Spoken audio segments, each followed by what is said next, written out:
ലോകകപ്പിന് യോഗ്യത നേടുക എന്നതിനാണ് പ്രഥമ പരിഗണന നൽകുന്നത് എന്ന് ഒമാൻ ഫുട്ബോൾ ടീമിന്റെ മുഖ്യപരിശീലകൻ കോച്ചായി ചുമതലയേറ്റതിനു ശേഷം മസ്കറ്റിൽ നടത്തിയ ആദ്യ വാർത്താ സമ്മേളനത്തിലാണ് കാർലോസ് ക്രൂസ് ഇക്കാര്യം അറിയിച്ചത്.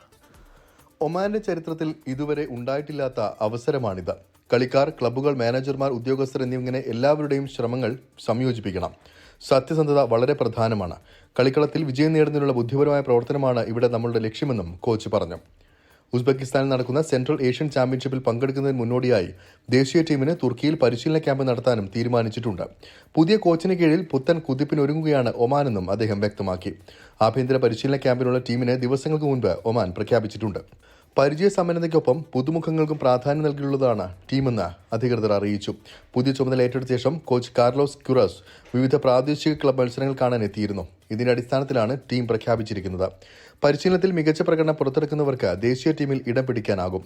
ലോകകപ്പ് യോഗ്യത അടക്കമുള്ള വമ്പൻ മത്സരങ്ങളാണ് ഇനി റെഡ് വാരിയേഴ്സിന് മുന്നിലുള്ളത്. സെൻട്രൽ ഏഷ്യൻ ഫുട്ബോൾ അസോസിയേഷൻ സംഘടിപ്പിക്കുന്ന നേഷൻസ് കപ്പ് ടൂർണമെന്റാണ് ഇനി വരാനുള്ള പ്രധാന മത്സരം.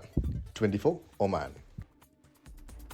ലോകത്തെവിടെയായാലും ഏത് സമയത്തും 24 വാർത്തകളും ഓഗ്മെന്റഡ് റിയാലിറ്റി പാക്കേജുകളും എക്സ്പ്ലെയിനറുകളും വിശദമായി കാണാൻ ഞങ്ങളുടെ യൂട്യൂബ് ചാനൽ നിങ്ങൾക്ക് സബ്സ്ക്രൈബ് ചെയ്യാം.